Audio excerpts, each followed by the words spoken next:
우크라이나 전쟁이 장기화하면서 병력 부족에 시달리고 있는 러시아가 2차 동원령을 추진해 최대 70만 명을 징병할 계획이라는 주장이 나왔습니다. 게라셴코 우크라이나 내무장관 고문은 22일 자신의 트위터 계정을 통해 러시아가 내년 1월에 2차 동원령 발령 준비를 하고 있다며 규모는 50만에서 70만 명이라고 전했는데요. 그는 이어 이전에 내린 동원령으로 징집된 30만 명은 이미 전사했거나 부상 또는 전투 의지를 상실했다고 말했습니다. 군사 전문가들은 게라셴코 고문의 주장이 사실일 경우 러시아가 전쟁 장기화에 대비하고 있다는 것을 의미한다고 분석했습니다. 이는 블라디미르 푸틴 대통령이 생각했던 대로 이번 전쟁이 풀리고 있지 않다는 걸 보여주는데요. 추가 군 동원령 소식이 들리자 러시아 국민의 불안감은 날로 커지고 있습니다. 앞서 푸틴 대통령은 지난 9월 21일 제2차 세계대전 이후 처음으로 예비역 대상 부분 동원령을 발령했는데요. 러시아 국방부는 지난 10월 말까지 한 달 이상 지속된 동원령을 통해 무려 30만 명 가까운 인원을 징집했습니다. 징집된 군인들 중 대다수는 자신들이 왜 전쟁에 참여해야 하는지 모르는 채로 전투에 나가야만 했습니다. 총 한 번 못 잡고 전쟁터에 나서거나 전술 부족으로 도망가는 장면이 SNS를 통해 공개됐습니다. 권기창 전 우크라이나 대사는 지난달 28일 뉴스원 포럼에 참석해 러시아의 민심은 군 부분령을 내리기 전과 후로 나뉜다고 말했는데요. 지금 부분 동원령을 내리기 전과 전후로 아마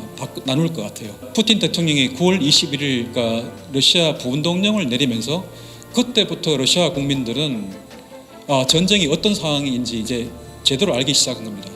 그전에는 특별 군사작전이라고 해서 이제 이름 붙여서 전쟁이 아닌 특별 군사작전으로 해서 푸틴 대통령은 이 전쟁의 의미를 좀 축소하려고 했던 것이고요. 반면 그러는 동안에 이제 러시아 국민들은 평온한 가운데서 일상을 계속할 수 있도록 하게 하는 거. 그게 푸틴 대통령의 생각이었습니다. 그런데 부분 동원령을 내려보니까 러시아 국민들이 이 뭔가 전쟁에서 잘못 돌아가고 있구나.